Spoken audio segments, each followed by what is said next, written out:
Hindenburg Hindenburg Hindenburg रे, इस गाने का नाम सुनते ही मुझे याद आता है जिंगल बेल के साथ। मुझे लगता है कि दोस्तों अभी अदानी साहब का भी ऐसा ही हाल हुआ होगा हमारे साथ। सबसे पहले तो मैं आपको बताऊं कि हिंडनबर्ग का रिपोर्ट जब इंडिया में पब्लिश हुआ अदानी ग्रुप के अगेंस्ट में, तो वो एक तहलका मचाने वाला रिपोर्ट था और सबके माइंड में एक ही अभी नाम चल रहा होगा कि ये हिंडनबर्ग साला है कौन, हिंडनबर्ग का क्या क्रेडिबिलिटी है, वो क्या करता है, उस किस हिसाब से प्रॉफिट बनाता है, उसका क्या है पहला रिपोर्ट था, उसका क्या कोई दुश्मनी है अदानी ग्रुप के साथ। तो काफी सारे आपके माइंड में ऐसे क्वेश्चंस आते होंगे। So definitely I am going to tell you all the things about Hindenburg, उसके फाउंडिंग मेंबर क्या है and each and every A to Z. अंत तक बने रहिए इस वीडियो में मेरे साथ आप। So hi guys, this is Bhavin here, welcome to our YouTube channel the simplifier, make it easy.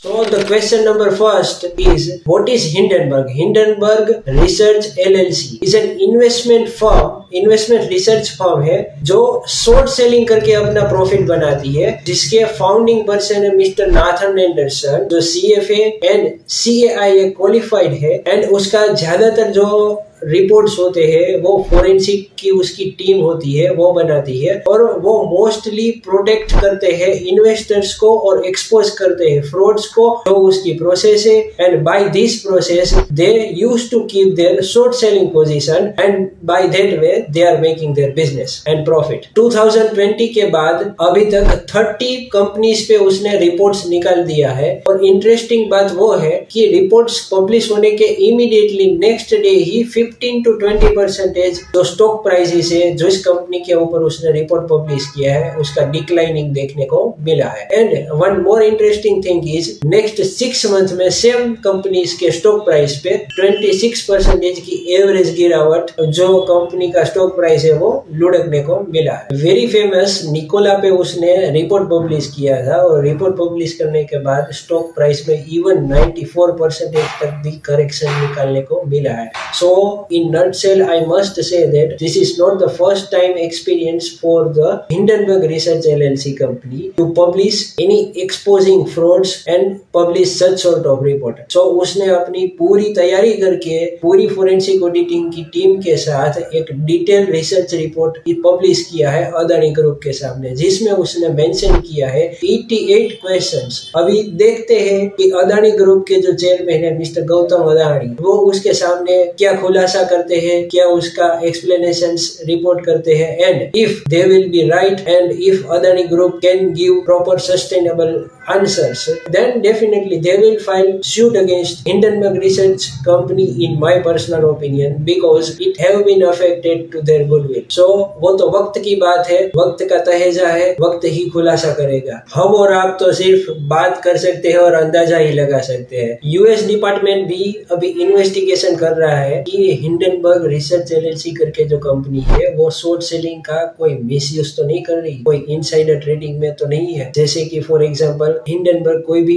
Publish करने वाली है रिपोर्ट और उसके जो रिलेटेड हेज फंड वाले हैं, उसके फ्रेंड्स और फैमिलीज है, अगर उसको भी उसने इंफॉर्मेशन पास ऑन करके उसके बाद में वहां से उसने कोई बड़ा प्रॉफिट तो नहीं निकाला है, तो वो भी practice as per law ethical नहीं है and it is not even allowed as per law. So अभी इन्वेस्टिगेशन चल रहा है कि वो कोई शॉर्ट सेलिंग करके मिसयूज तो नहीं कर रहे हैं। हालांकि हिंडनबर्ग वाले खुद ही अपने रिपोर्ट में अपनी शॉर्ट सेलिंग की पोजीशन है वो पब्लिश करते हैं कि हम ऑलरेडी शॉर्ट करके बैठे हुए हैं। तो देखते हैं वो भी फ्यूचर में रहेगा कि उस पे अभी कोई हम कमेंट नहीं कर सकते कि उसका कोई मालाफाइड इंटेंशन है कि नहीं है। लेकिन this reports definitely I can say the expose frauds help for the protection of investors and by holding such sort of short selling positions, so it will be definitely helpful for the company and to make a big profit by adopting this strategy. But I can definitely say that they have made a lot of research, invested a lot of human resources and their capital to publish a piece of 136 or 167 pages report as a forensic auditor, as a research firm. Few companies के नाम दोस्तों आपको screen पे दिख रहा होगा, जिसमें report publish करने के तुरंत ही नेक्स्ट डे पे काफी सारी अच्छी अच्छी गिरावट देखने को मिली है। एंड 3 मंथ्स की कंपैरिजन भी आपके सामने है, जैसे कि number first company SC works, जिसके केस में पहले ही दिन 3.3% का गिरावट आया था एंड उसके बाद में 90% तक का स्टॉक नेक्स्ट 3 मंथ्स में लुढ़क गया था। नेक्स्ट इज जीनियस ब्रांड, उसमें भी नेक्स्ट डे पे 13.4% की गिरावट थी एंड 85% नेक्स्ट 3 मंथ्स में डिक्लाइनिंग देखने को मिला। नेक्स्ट इज आइडेनोमिक करके कंपनी थी, उसमें भी नेक्स्ट डे पे 40% तक का गिरावट था एंड नेक्स्ट 3 मंथ्स में 64% की डिक्लाइनिंग देखने को मिली। Next we can see Mullen Auto, उसमें भी 2.6% का फर्स्ट डे पे गिरावट था and then after in 3 months of period 64% का गिरावट। हालांकि 2 केसेस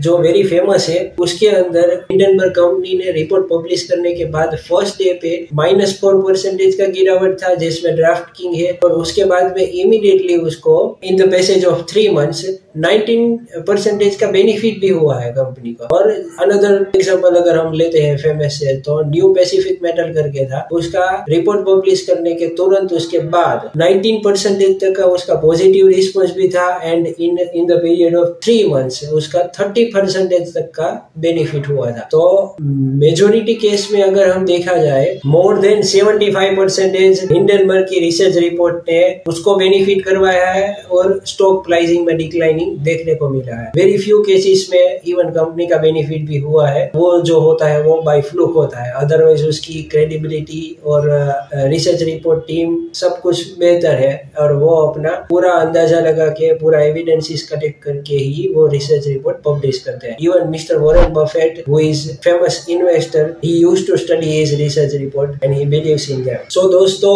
मेरी रिसर्च के अकॉर्डिंग इंडिया में अभी तक मुझे ऐसा कोई कंपनी नहीं मिला है जो एक्सपोज करती है such sort of frauds which is prevailing against the corporate governance. So don't you think so? It's a big opportunity for CFAs, Indian Chartered Accountants and such other professionals to set up their own company and help for the betterment of corporate management and corporate governance, because corporate governance ही एक ऐसी चीज है जिस पे हमें trust बैठता है। SEBI definitely governing body है, वो अपना रोल कर रही है, बट फोरेंसिक ऑडिटर जो कर सकता है वो सभी इंफॉर्मेशन सेबी की लिमिटेशंस होती है। तो सेबी तो अपना काम कर रही है, लेकिन जो है सेबी को अगर ये सब इंफॉर्मेशन निकालनी है तो उसको डेफिनेटली प्रोफेशनल्स की हेल्प रहेगी और सच सॉर्ट ऑफ कंपनीज अगर इंडिया में ही प्रिवेल करेगी तो मेरे हिसाब से तो बेटर रहेगा। आपका क्या ओपिनियन है, कमेंट करके मुझे बताइए। नंबर 2 में, क्या आपको लगता है कि अदानी ग्रुप के स्टॉक प्राइसेस इवन निकोला की तरह 80 to 85% तक की डिक्लाइनिंग की पॉसिबिलिटी है? आपको क्या लगता है, कमेंट में बताइए। Still if you have any further query in regard to Hindenburg research company, then feel free to ask. और अदानी ग्रुप के अगेंस्ट में उसने जो रिपोर्ट पब्लिश किया है उसमें 88 जो उसने क्वेश्चंस लेजिटिमेटली रेज किए है, उसके अगेंस्ट में भी अगर आपको कोई क्वेरी है तो आप कमेंट बॉक्स में हमें दीजिए, हम आपके लिए रिप्लाई तुरंत ही करवाएंगे। सो आपको अगर वो अच्छा लगा हो तो फ्रेंड्स एंड फैमिली और अपने नेटवर्क ग्रुप प्रोफेशनल्स के साथ इसको शेयर कीजिए, हमें भी मोटिवेट मिलेगा। और आप दूसरे भी ऐसे कोई टॉपिक पे रील्स या वीडियो देखना चाहते हो तो कमेंट करके हमें बताइए। Thank you so much for watching this video. Have a good day.